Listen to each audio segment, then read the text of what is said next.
మెదక్ జిల్లా తూప్రాన్ మండలం మల్కాపూర్ ఆదర్శ గ్రామాన్ని శ్రీలంక దేశానికి చెందిన మేయర్ల బృందం ఎన్ఐఆర్డీ ఆధ్వర్యంలో సందర్శించారు. గ్రామంలో జరిగిన పలు అభివృద్ధి పనుల తీరుతెన్నులను గ్రామ సర్పంచ్ వారికి వివరించారు. అంతకుముందు కర్ణాటక, తమిళనాడు, ఆంధ్రప్రదేశ్ రాష్ట్రాలకు చెందిన అధికారుల బృందం గ్రామాన్ని సందర్శించారు. మరుగుదొడ్లు, ఇంకుడు గుంతలు, రాక్ గార్డెన్, డంపింగ్ యార్డులను పరిశీలించారు. అంగన్వాడీల పనితీరు, జిల్లా పరిషత్ హైస్కూల్, ప్రాథమిక పాఠశాల పనితీరుపై ఉపాధ్యాయులను అడిగి తెలుసుకున్నారు.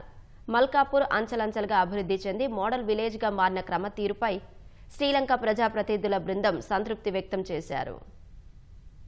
చాలా ఒక్కొక్క అడుగు ముందుకేస్తూ గ్రామస్తులు, అలాగే public representatives, government officials, collectors, CM గారు వీళ్ళందరూ కృషి వలన ఈరోజు మల్కాపూర్ 10 సంవత్సరాల తర్వాత డెవలప్మెంట్ని ఇక్కడ చూడగలుగుతున్నాం.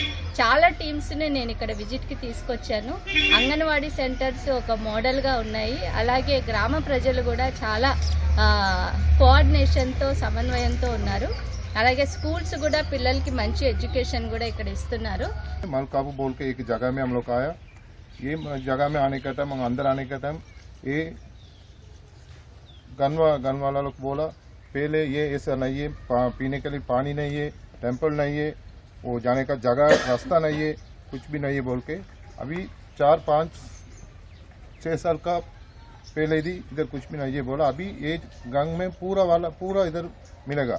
अभी आज बोलेगा तो मॉडर्न सिटी बोल के ये दे के वो दूसरा गंग वाला भी ये सेम स्टाइल में बनाने के लिए ट्राई कर रहा है.